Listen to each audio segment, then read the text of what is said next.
제32회 하계올림픽이 지난 8일 폐막을 하였습니다. 이번 올림픽에는 서핑이 정식 종목으로 채택된 첫 번째 해입니다. 남자 서핑 선수들 중에서 27살의 이탈로 페헤이라 선수 이야기 들어보셨습니까? 미국의 야후 스포츠를 통해 알려진 이탈로 페헤이라 선수의 이야기입니다. 2019년 그는 국제 서핑 협회에서 이루어지는 월드 서핑 게임스에 출전을 하게 됩니다. 브라질 선수였기 때문에 대회에 출전하기 위해서는 여권과 비자를 가지고 일본으로 가야 했습니다. 그런데 일본으로 가야 하는데 입국을 앞두고 있던 그때 자동차가 고장이 납니다. 또 여권과 비자가 반드시 있어야 하는데 분실하고 맙니다. 도둑을 맞은 것입니다. 시간은 촉박한데 어찌하여 결국 비행기에 몸을 싣게 됩니다. 이제 한숨을 돌리려고 하는데 태풍으로 인해서 비행기가 연착이 되고 맙니다. 18시간 정도 늦게 일본에 도착하게 되었고 이미 대회는 시작한 지 한참이 되었습니다. 비행기에서 내리자마자 냅다 달려갑니다. 준비한 옷도 갖춰 입지 못하고요. 자신이 챙겨온 보드도 챙기지 못합니다. 다급하게 대회장을 향하여 가는데 결국 페헤이라 선수는 도쿄 올림픽 출전권을 따내고 맙니다. 그리고 시간이 흘렀습니다. 2년 뒤 2021년 7월 25일 드디어 올림픽에서 서핑 경기가 시작이 됩니다. 아니 그런데 또 무슨 일인지요? 예선 첫 순서를 시작을 하고 이제 페헤이라 선수가 첫 번째 파도를 타려고 하는 그 순간 보드가 두동강이 나고 맙니다. 그런데요, 이 선수는요 해내고 맙니다. 예선을 통과한 겁니다. 이제 결승전에 올라가야 합니다. 그런데 이제는 또 태풍 때문에 날씨가 안 좋은 겁니다. 날씨가 엉망진창입니다. 태풍으로 인해서 파도가 미끄러워서 서핑을 하기에는 상당히 까다로운 조건이 된 것입니다. 마치 이런 것 같습니다. 온 지구와 온 우주가 똘똘 뭉쳐서 마치 나의 길을 막아서는 것 같습니다. 그런 생각 들지 않을까요? 그런데 그 상황 가운데서도 어떠한 것이 있다 할지라도 페헤이라 선수는 최선을 다하여 경기에 임합니다. 결국 다 알고 계시지요? 올림픽 역사상 첫 번째 남자 서핑 금메달리스트가 되었습니다. KBS 서핑 해설위원 송민에 의하면 이 선수는요, 브라질의 한 작은 어촌에서 태어났다라고 합니다. 가난한 집에서 태어났습니다. 그가 8살쯤 되었을 때 생선 상자 뚜껑을 타고 파도를 타기 시작했다고 합니다. 그때 그 기분이 참 좋았던 것 같습니다. 그 이후로 매일마다 바다에 나가서 서핑을 했다고 합니다. 그런데 제대로 된 보드가 없었어요. 가난한 집이었기 때문에. 그래서 생선 상자 뚜껑을 타고 그렇게 매일마다 서핑을 합니다. 그 모습을 이웃 주민들이 보게 됩니다. 동네 이웃들이 그 모습을 보고 제대로 된 보드를 하나 선물해 주었다고 합니다. 될성 부른 나무는 떡잎부터 다르다고 하였지요. 동네 주민들이 페헤이로를 보고 그를 향해 엄청난 무언가 기대감을 가지고 보드를 선물해 주었을까요? 가난한 아이가 스티로폼 뚜껑으로 고군분투하는 모습을 보니 안쓰러운 마음이 들어서 제대로 된 보드라도 타고 해라 라는 마음으로 그렇게 선물을 하지 않았을까요? 한편 페헤이로 선수 그 스스로는 어떻게 생각을 했을까요? 올림픽에서 서핑이 정식 종목으로 채택된 것은 올해가 처음입니다. 그 선수가 어렸을 때부터 무언가 입신양명의 꿈을 가지고 서핑을 시작한 것일까요? 정확히는 모르겠습니다. 다만 이 선수는 그 어떠한 것에도 굴하지 않았고 연습과 훈련을 그럼에도 불구하고 열심히 최선을 다하여 해왔다라는 것입니다. 그동안 연습하고 훈련하였던 것이 진가를 발휘해야 할 그때 페헤이로 선수는 빛을 봅니다. 우리는 여기서 이렇게 생각할 수도 있습니다. 그가 어떤 과정을 걸어왔든지 간에, 어떤 환경 속에서 걸어왔든지 간에 그것은 나와 상관이 없고 내 알 바 아니다. 연습과 훈련을 그동안 해왔으니까 우승하는 것은 뻔한 거 아닌가요? 그런 생각할 수 있습니다. 당연히 연습하고 훈련을 해왔으니 우승하는 것은 확실한 거 아니겠습니까? 라고 생각할 수 있습니다. 뭐 대단한 일이라고 그렇게 하고 있습니까? 라고 말할 수 있습니다. 오늘 본문 시편 81편 5절에서 16절입니다. 시편은요, 성경을 통틀어서 가장 많은 분량을 가지고 있습니다. 1편에서부터요 150편까지이지요. 더 정확히는 150편보다 더 훨씬 많았다고 합니다. 자료들이 더 많이 있었다고 합니다. 다만 구약학자 제럴드 윌슨은 시편의 편집자들이 분명한 신앙적인 또한 신학적인 의도를 가지고 시편을 편집하여 편찬하였다라고 말합니다. 바로 우리 손에 지금 들려져 있는 시편입니다. 1편부터 150편까지요. 시편 1편부터 150편은 일관된 신학적인 메시지를 오늘 우리에게도 주고 있습니다. 언약 백성들의 진정한 왕은 누구이신가? 언약의 대리자인 다윗 왕조의 왕들인가? 아니면 창조주이시며 구속주이신 여호와 하나님이신가?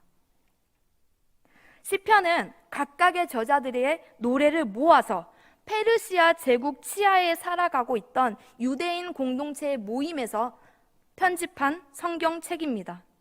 시편이 편집될 당시의 유대인들은 미래가 불확실한 상황 가운데 놓여 있었습니다. 그 가운데서 어떤 자들은요, 하나님의 부재, 하나님이 없다라는 마음을 너무나도 심각하게 느끼고 살아가고 있었습니다.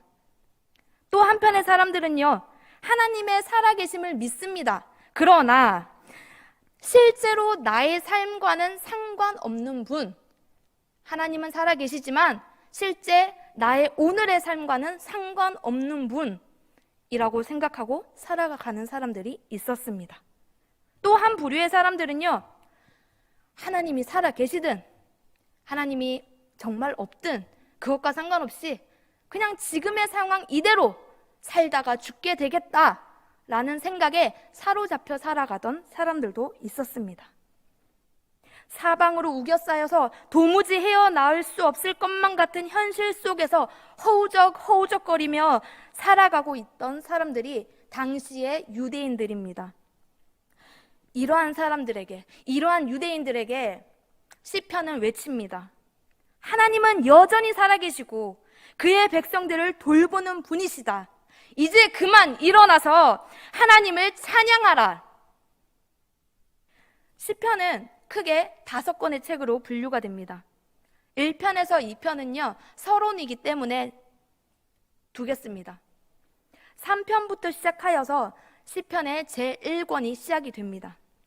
특히 오늘 우리의 본문인 시편 81편은 시편의 3번째 책에 해당됩니다.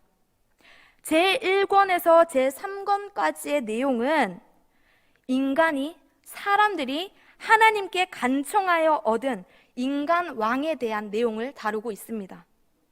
오늘의 본문 81편이 속하여 있는 제3권은요, 더 구체적으로 이야기를 하면 솔로몬 왕국, 그리고 분열 왕국 시대, 그리고 바벨론에 의하여 멸망하는 시기, 그때에 해당하는 책입니다. 다시 말씀드리자면 모세 때부터 남유다 멸망에 이르기까지 그 시기를 다루고 있는 것이 제3권입니다. 이때 유대인들은 의심하고 있습니다. 누구를요? 하나님을요. 하나님, 공의로우신 분이 맞습니까? 73편부터 83편까지의 내용은요, 이러합니다. 악인은 형통합니다. 그런데 왜 하나님을 믿는 자들의 현실은 엉망진창인지를 하나님께 따져 묻고 있습니다. 하나님, 예루살렘 망했지 않습니까? 어느 때까지 언약 백성들은 고통을 당해야 합니까? 저기 악을 행하는 저 사람들은 잘 먹고 잘 사는데요. 어떻게 된 것입니까? 이렇게 따져대는 그 내용에 대하여서 시편 81편은 말합니다. 언약 백성들에게 이렇게 말합니다. 까마귀 고기 먹었냐? 오늘 본문 5절에서 7절입니다. 하나님은 이스라엘이 이집트 노예 생활을 할 때 힘들다고 부르짖어서 무거운 짐을 어깨에서 내려놓게 해주셨습니다. 또 강제 노역을 하던 손에서 무거운 광주리를 내려놓게 해주셨습니다. 하나님이 그렇게 구원해 주신 것입니다. 이집트에서 이스라엘 백성들을 데리고 나왔습니다. 그리고 약 2달 정도가 지난 후 르비딤이라고 하는 곳에서 물이 없다고 해서 하나님이 있냐고 없냐고 해가지고 하나님께서 그들에게 물을 주셨습니다. 그 사건이 있은 후 또 시간이 많이 흘렀습니다. 40년의 시간이 약 흐른 후에 가데스 바네아라는 곳에서 또 물이 없다고 하나님이 있냐고 없냐고 합니다. 하나님은 그런 자들에게 물 주셨습니다. 그런데 첫 번째 물 사건이 있었고요. 두 번째 물 사건이 지금 있지 않습니까? 두 번째 무리바 사건에서 모세가 오늘 주신 하나님의 말씀에 순종하지 않고 예전의 르비딤에서의 무리바 경험을 의지하고 맙니다. 이번에는요, 분명히 하나님이 말씀하셨습니다. 모세에게 명령하여 반석에서 물이 나오게 하라고요.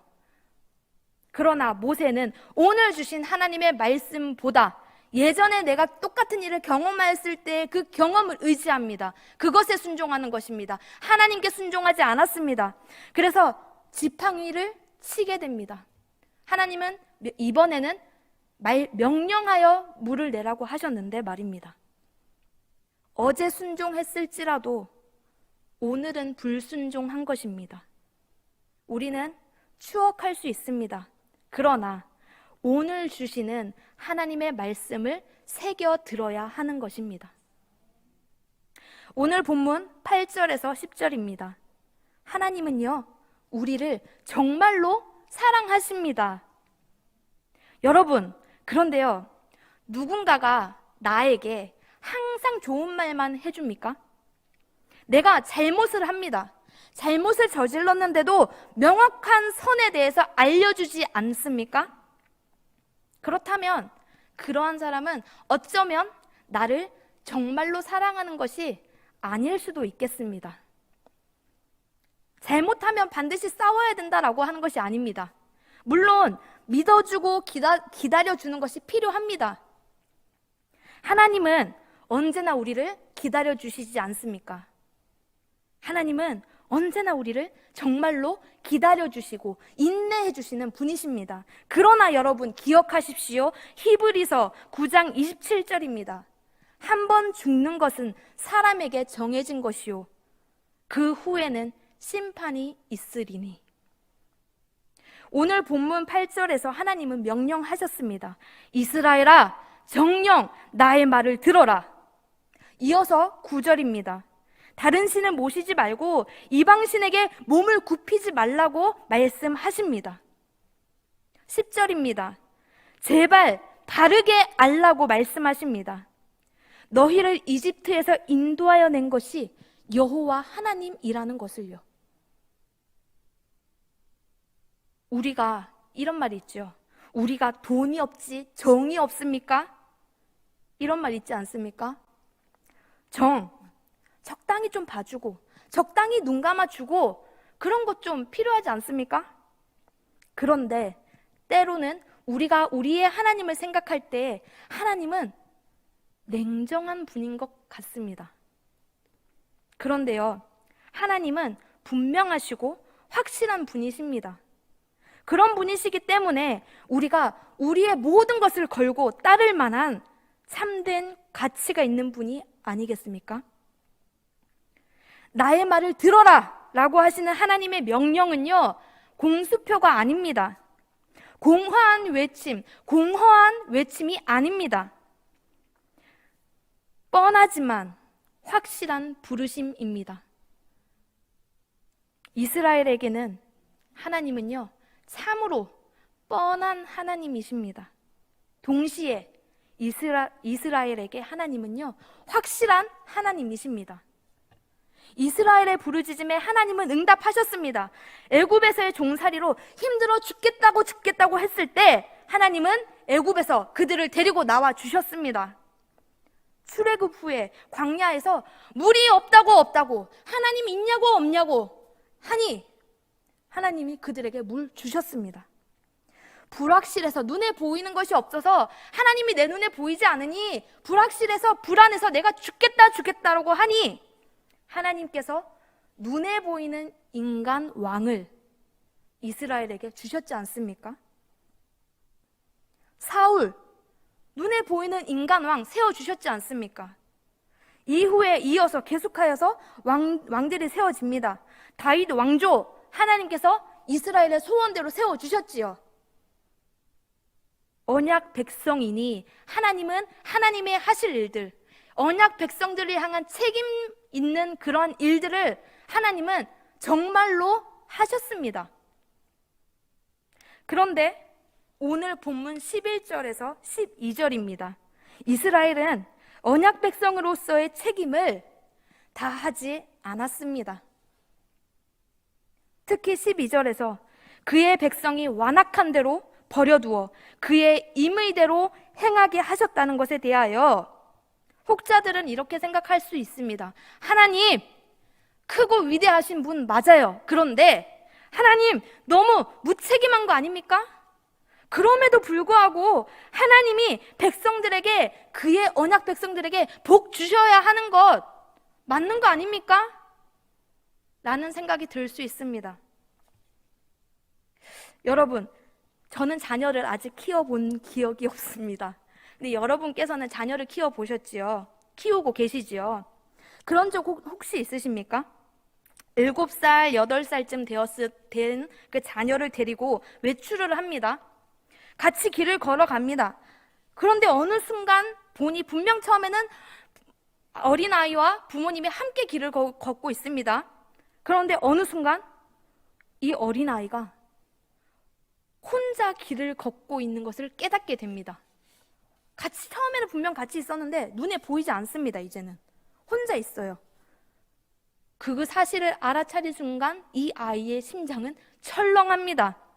아주 잠깐 당황해 하다가 결국에는 그만 울음을 으앙 하고 터뜨립니다. 그 순간 저기서 부모님이 슬며시 겸연쩍은 미소를 지으며 나타나십니다. 어찌 된 것인고 하니 장난기가 다분했던 부모님이 이 아이의 반응을 보고 싶었던 것입니다. 늘 함께 다니던 길이니까 이 아이가 내가 눈에 보이지 않아도 당황하지 않고 끝까지 집을 향해 갈 것인지 아니면 못 갈 것인지가 보고 싶었던 겁니다. 이 아이는요, 동생과 함께 장난을 치느라 정신이 팔립니다. 그 사이에 부모님이 슬쩍 뒤에 숨은 것입니다. 정말 어디 다른 데로 가버린 게 아닙니다. 그냥 잠깐 숨은 것입니다. 숨어서 안 보는 것이 아니라 보고 있습니다. 이 아이의 반응이 어떠한지를. 그리고 결정적인 순간에 나타나시는 것이죠. 분명한 사실이 우리에게 있습니다. 하나님은 이스라엘 백성들이 이렇게 하든 저렇게 하든 어찌하든지 간에 항상 함께 하신다는 것입니다. 언약 백성으로서의 하나님의 말씀에 순종하지 않고 마음이 굳은 대로 버려두어 각자의 소견에 좋은 대로 행하게 내버려 두십니다. 그러나 하나님은요, 노심초사하시는 분이십니다.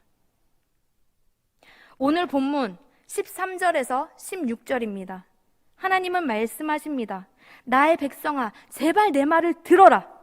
이스라엘 백성아, 나의 뜻을 따라서 걸어라. 그렇게만 하면 지금 당장에 내가 여호와 나의 능력으로 너희의 원수와 너희를 압제하던 자들을 굴복시키겠다. 15절입니다. 여호와를 미워하는 자들은 하나님의 말씀에 순종치 않는 사람을 말합니다. 어폐가 있지만 굳이 표현을 하겠습니다. 바로 하나님께 선 긋는 것입니다. 마치 이런 겁니다. 하나님, 제가 대외적으로는요, 하나님께 순종할게요. 하나님 체면 지켜드릴게요. 이것에 대해서 하나님은 분명히 말씀하십니다. 그들의 시대는 영원할 것이라고요. 그들의 시대는 영원할 것이다. 이게 무슨 말이냐고요? 무슨 의미냐고요? 바벨탑 기억하시죠? 바벨탑의 결론이 무엇이었습니까? 무너짐, 흩어짐이었습니다. 그리고 그때부터 시작해서 혼란 그 자체의 시대가 시작이 됩니다. 시간이 흘러 노아의 때에 무릇 생명의 기운 있는 모든 육체는 천하에서 멸절을 당했습니다. 시간이 또 흐릅니다. 북이스라엘 영원했습니까? 망했습니다. 남유다 영원했습니까? 망했지요. 다윗 왕조 절대 무너지지 않을 것이라 생각했습니다. 왜? 우리 하나님이 세워주셨기에. 그러나 다윗 왕조 밧세바 사건에서부터 시작하여서 그는 무너졌습니다.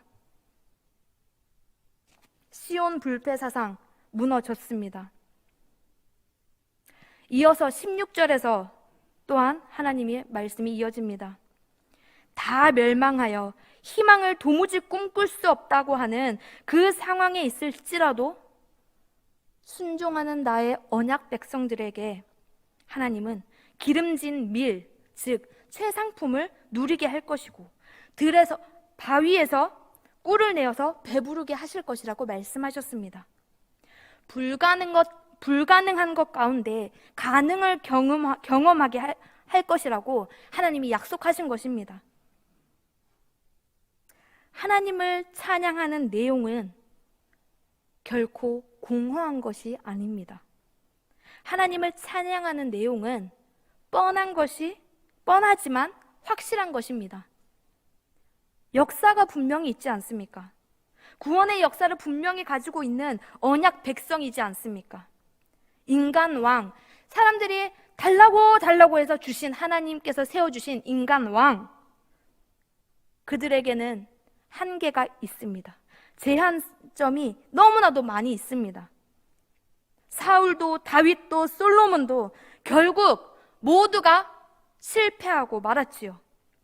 결국 분열 왕국 시대를 초래하였고 끝내 국가를 빼앗기고 맙니다. 그래서 인간 왕은 실패하여 국가를 빼앗기게 하여서 백성들로 하여금 유리하는 삶을 살게 하였습니다.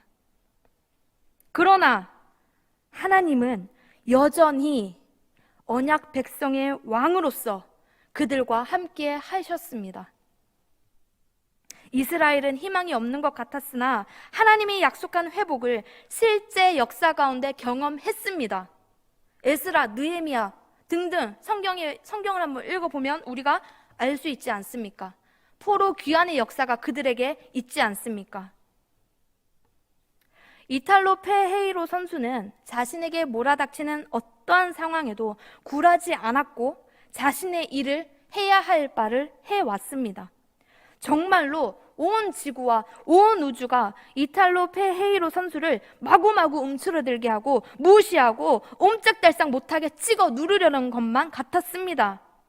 그러나 그는 굴하지 않고 당당하게 금메달리스트가 되었습니다. 이 선수의 이야기에서 그 선수의 종교가 어떠한지는 모르겠습니다. 그러나 오늘 우리가 이 선수의 이야기에서 주목할 부분이 있습니다. 어떠한 가운데에서도 자신의 연습과 훈련에 충실했다라는 것입니다. 또 한 가지는 어제의 금메달리스트가 되었습니다. 이제 날짜가 지났지요. 어제의 금메달리스트가 되었으나 이제 내일의 또 새로운 금메달리스트가 되기 위해서는 또 오늘의 연습, 오늘의 훈련을 해야 한다는 것입니다. 선수니까 연습하고 훈련해서 성과를 얻는 것은 뻔하고 확실한 것 아니냐고요? 아닙니다.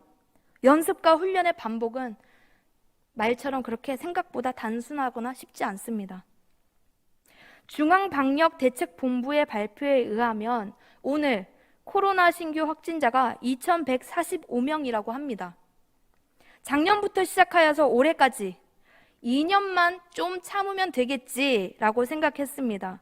그런데 많은 사람들이 그런 생각을 합니다. 이제 더 참을 수 있을까? 끝나지 않는 코로나 팬데믹 상황에 대하여 이러한 입장이든 저러한 입장이든 간에 공통점은 하나 아니겠습니까? 힘들다는 것이요. 우리가 살아가는 시대인 오늘은 너무나도 불확실한 시대입니다.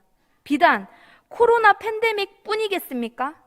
정치와 경제, 기후변화 위기와 4차 산업혁명, 종교의 미래와 기독교의 존립 위기, 그리고 가정사와 개인사. 세상에서도 교회에서도 뭘 해야 되고 뭘 하지 말아야 되고 뭘 대비해야 되고 뭘 어떻게 해야 된다라는 이야기들이 넘치는 것 같습니다. 많은 소리가 들려옵니다. 그런데 모르겠습니다. 도통 어디에 힘을 정말로 쏟아야 하는 것이 옳은 것인지, 도통 정말로 어떻게 살아야 하는 것인지를요. 그렇다고 해서 이것도 하고 저것도 하자니 지칩니다. 피곤합니다. 더 정확히는 공허합니다. 이런 우리에게 오늘 본문을 통하여 하나님께서 주시는 분명한 말씀은 하나님께 순종하라입니다. 그 무엇에도, 그 어떤 상황이 내 앞에 펼쳐진다 하여도 뻔하고 확실한 부르심, 순종으로 응답하시길 바랍니다. 어제의 순종으로 오늘을 사는 것 아닙니다. 오늘의 순종으로 오늘을 사는 것입니다. 어제의 순종이 그러면 소용이 없는 것인가요? 어제의 순종은 더욱 성숙해져 가는 오늘의 새로운 순종을 위한 연습이고 훈련인 것입니다. 온 지구가, 온 우주가 나를 막아서려는 것 같아도 개의치 마십시오. 언약 백성의 실패를 향해서 가자미 눈을 뜨고 노려보는 이들은요, 여러분의 인생에서 고려 대상이 아닙니다.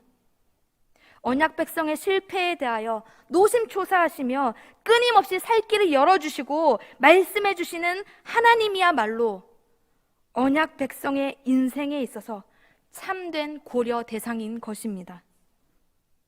말씀을 맺겠습니다. 사랑과 은혜를 베풀어 주시는 하나님께 감사함으로 순종을 훈련하고 연습하는 백성이 되십시오. 하나님은 기름진 밀로 먹이시고 바위에서 따낸 꿀로 배부르게 하실 것입니다. 기억하십시오. 언약 백성에게 유일한 소망이 있습니다. 하나님께 순종이라고 하는 뻔하고도 확실한 부르심에 응답할 때에 하나님이 주시는 소망은 우리의 현실이 될 것입니다. 기도드리겠습니다. 하나님 아버지, 언제나 우리에게 사랑과 은혜를 베풀어 주심에 감사합니다. 우리는 연약하여 자주 죄에 넘어집니다. 우리에게 이미 주신 크신 사랑을 자주 잊어버림으로 하나님께 불순종합니다. 때로는 주께 징계를 받아 넘어지지만 우리가 아주 엎드러지지 않는 것은 오직 우리를 붙드시고 도우시는 하나님의 은혜인 줄로 믿습니다. 우리의 연약함, 우리의 실패에 사로잡혀 하나님께 불순종하는 자가 되지 않게 하시고 우리로 하여금 때를 얻든지 못 얻든지 항상 주께 순종하는 인생들 되게 하여 주옵소서. 전에는 버림을 당하며 미움을 당하여 우리에게 오는 자가 없었을지라도 이제는 주께서 우리로 영원한 아름다움과 대대의 기쁨이 되게 하여 주옵소서. 오늘 주신 이 말씀이 우리에게 허락하신 인생과 기업에 귀한 걸음이 되게 하시고 귀한 열매 맺게 하여 주옵소서. 존귀하신 예수 그리스도의 이름으로 기도드립니다. 아멘.